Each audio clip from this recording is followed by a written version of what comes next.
अब उनकी नजरें पंजाब की सीएम की चेयर के ऊपर है, और आज की नहीं है। उनको बहुत घात पॉलिटिशियन है, उनको पहले से पता था कि वो दिल्ली हार रहे हैं, इसीलिए बहुत पहले ही उन्होंने बिप्लब कुमार को, वही बिप्लब कुमार जो उनका खास राइट हैंड है, हंचमैन है,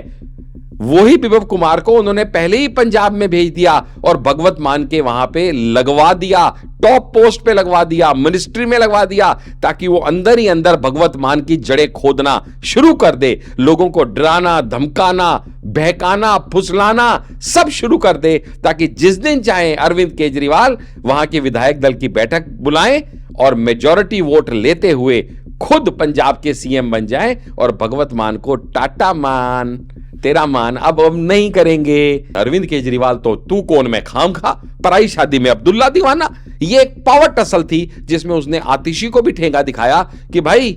हूं तो मैं ही, बस ठप्पा तेरा है, ज्ञानी जैल सिंह तू बन के बैठी रहे, इंदिरा गांधी की तरह चलेगी मेरी। जो लगातार सोर्सेज से खबर आ रही है, जैसा हमने देखा भी कि जैसे रिजल्ट आया अगले दिन 90 से ज्यादा विधायकों को पंजाब से केजरीवाल ने यहां बुलाया, जबकि केजरीवाल ना सीएम ना विधायक कुछ भी नहीं, लेकिन फिर भी यहां बुलाया गया सबको, और यहां बुला करके, और अब ये कहा जा रहा है कि अरविंद केजरीवाल जो है वो पंजाब पर फोकस करने वाले हैं, क्योंकि दिल्ली से शुरुआत हुई, दिल्ली में आम आदमी पार्टी ने एक जो है बहुत जबरदस्त स्ट्रांग पोजीशन रखी, फिर पंजाब उसमें जुड़ गया, लेकिन अब लोगों का यह कहना है कि अब पंजाब भी जल्द खिसकने वाला है, 2 साल बाद जो चुनाव होगा, तो उसके लिए अब अरविंद केजरीवाल जो है पंजाब जाने की तैयारी कर रहे हैं कि अपनी पार्टी को वहां पर बचा लें कम से कम।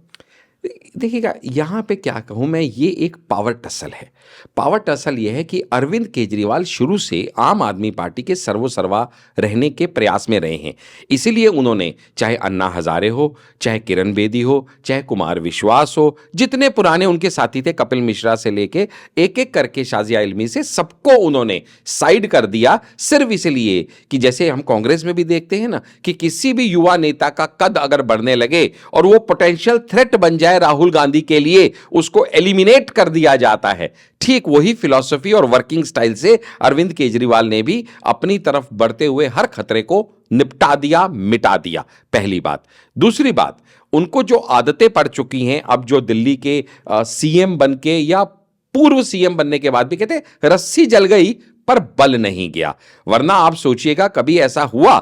कि जो एक्टिंग सीएम है उन्होंने कुर्सी साथ में रख दी कि ये मेरे पूर्व सीएम के लिए है, आतिशी ने एडमिट किया कि मैं खड़ाऊ सीएम हूं, ऐसा आज तक कभी नहीं हुआ। दूसरी बात, जैसे ही अरविंद केजरीवाल चुनाव हारे, निर्लज्जता की फिर से कहूंगा इंतहा देखिएगा, उन्होंने ट्विटर हैंडल जो कि @CM दिल्ली थे और जो यूट्यूब चैनल थे जिसके ऊपर अंदर कई हजार वीडियोस थे, उन दोनों का नाम चेंज करके अरविंद केजरीवाल @वर्क कर दिया। अब सोचिए, पहली बात तो ये कि वो सीएम थे ही नहीं, तो अगर वो सीएम थे ही नहीं, एक्स सीएम 2 महीने पहले ही हो गए थे, उनके पास आज ये पासवर्ड होने ही क्यों चाहिए? ये गैर कानूनी है, गैर संवैधानिक है, एक आपराधिक मामला बनता है सीधा सीधा। दूसरी बात, अगर आतिशी भी इसको करती, आतिशी @वर्क, तो भी वो गलत होता, क्योंकि ये पर्सनल उनकी कमाई से चलाए गए ट्विटर या व्हाट्सएप या यूट्यूब हैंडल नहीं थे, ये सरकारी पैसे से चलाए जा रहे हैं, यानी जनता की गाड़ी कमाई से और टैक्स पेयर के टैक्स से चलाए जा रहे सोशल मीडिया हैंडल्स थे, तो इसको बदलने का हक तो आतिशी को भी नहीं था।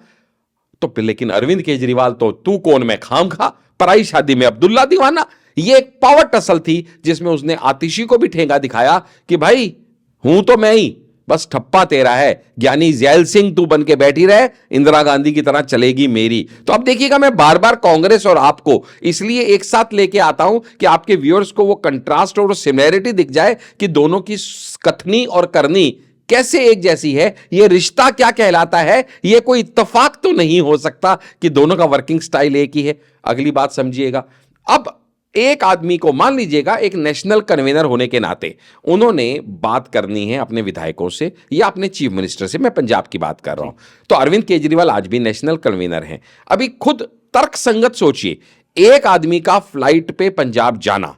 वो ज्यादा आसान है या 95 आदमियों का सारे लाम लश्कर और सिक्योरिटी के साथ इंक्लूडिंग पंजाब का चीफ मिनिस्टर उसको दिल्ली बुलाना, यह ज्यादा तर्क संगत है उस मीटिंग के लिए जो टोटल मीटिंग कुल 23 मिनट चली। ये भी नहीं है कि कई घंटों का मंथन था, ओवरनाइट स्टे था, 2-3 दिन की कॉन्फ्रेंस थी, तब तो बात कुछ तर्कसंगत लगती है। आप सोचिएगा ना, अगर आप खुद भी ड्राइव करके 2.5 किलोमीटर नहीं 2.5 घंटे की ड्राइव करके जाएं सिर्फ इसलिए कि आपको केले 3 रुपए सस्ते मिल जाएं, तो आप भी खुद को पूछेंगे ना, यार मैं पागल थोड़ी हूं, मैं कर क्या रहा हूं। तो एक आदमी का जाना वर्सेस 95 लोगों का आना, लेकिन फिर भी ये क्यों किया गया? सिर्फ ये दिखाने के लिए ultimate power lies in the hand of Arvind Kejriwal. I am the super boss, Aam Aadmi party में मुझसे ऊपर कोई नहीं। यह मैसेज सर्कुलेट और परकुलेट करने के लिए यह बेवकूफी भरा कदम अरविंद केजरीवाल ने उठाया, जो वो समझते हैं कि बाकियों को समझ नहीं आया,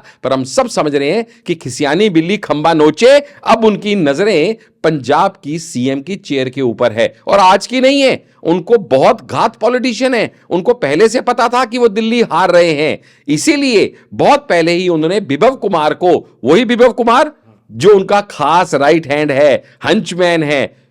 वही बिप्लब कुमार को उन्होंने पहले ही पंजाब में भेज दिया और भगवत मान के वहां पे लगवा दिया, टॉप पोस्ट पे लगवा दिया, मिनिस्ट्री में लगवा दिया, ताकि वो अंदर ही अंदर भगवत मान की जड़ें खोदना शुरू कर दे, लोगों को डराना, धमकाना, बहकाना, फुसलाना सब शुरू कर दे, ताकि जिस दिन चाहे अरविंद केजरीवाल वहां के विधायक दल की बैठक बुलाएं और मेजॉरिटी वोट लेते हुए खुद पंजाब के सीएम बन जाएं और भगवत मान को टाटा मान, तेरा मान अब हम नहीं करेंगे कह के नमस्ते कर दें। ये सब उनकी सोची समझी रणनीति का हिस्सा है, जो हम सबको क्लियर से दिखाई दे रहा है। वो छोटा सा कमेंट, क्या भविष्य नजर आ रहा है अरविंद केजरीवाल आपको, दिख रहे हैं सीएम पंजाब का बनते हुए?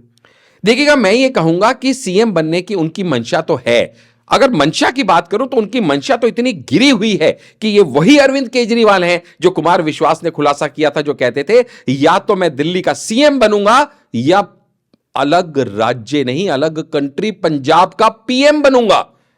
तो उनके खालिस्तान के साथ वे रिश्ते क्या कहलाते हैं, बहुत कुछ अभी निकल के सामने आएगा। तो उनके मन में ऐसी मंशा तो जरूर है, लेकिन मैं ये कहूंगा कि उनकी ये मंशा पूरी होती दिखाई नहीं दे रही, क्योंकि मान भी ऐसा सुनने में आया है कि बहुत सारे लोगों के कांटेक्ट में हैं, अमित शाह जी से भी उनकी मीटिंग हो चुकी है। तो ऐसा उनकी मंशा पूरी होगी इसके आसार तो दिखाई नहीं देते हैं, पर मंशा तो उनकी है, क्योंकि क्या करें, ये दिल मांगे मोर, दिल मांगे मोर। तो ये आपने सुना हमारे साथ डॉक्टर आशीष हांडा को, जो अभी परिस्थितियां चल रही हैं, आम आदमी पार्टी और केजरीवाल की मुसीबतें बढ़ने वाली हैं, सीएजी रिपोर्ट आने वाली है, तमाम ऐसी और भी। आपको बता दें, केवल शराब घोटाला ज़्यादा हाईलाइट हुआ है, इसलिए आप जो है उसके बारे में जानते हैं। अभी पैनिक बटन घोटाला है, फीडबैक यूनिट घोटाला है, शीश महल घोटाला, ऐसे कई सारे घोटाले हैं जिनकी जांच चल रही है, और अब धीरे धीरे सब सच जो है निकल करके सामने आएगा, और कहीं ना कहीं आम आदमी पार्टी की मुसीबतें भी बढ़ने वाली हैं। अब आपने पूरी चर्चा जो है यहाँ पर सुन ली है, अब आपकी इस चर्चा से जो राय हो आप जरूर हमारे साथ कमेंट बॉक्स में शेयर करें, और बने रहें तमाम अपडेट्स के लिए द डिजिटल रिपोर्टर के साथ।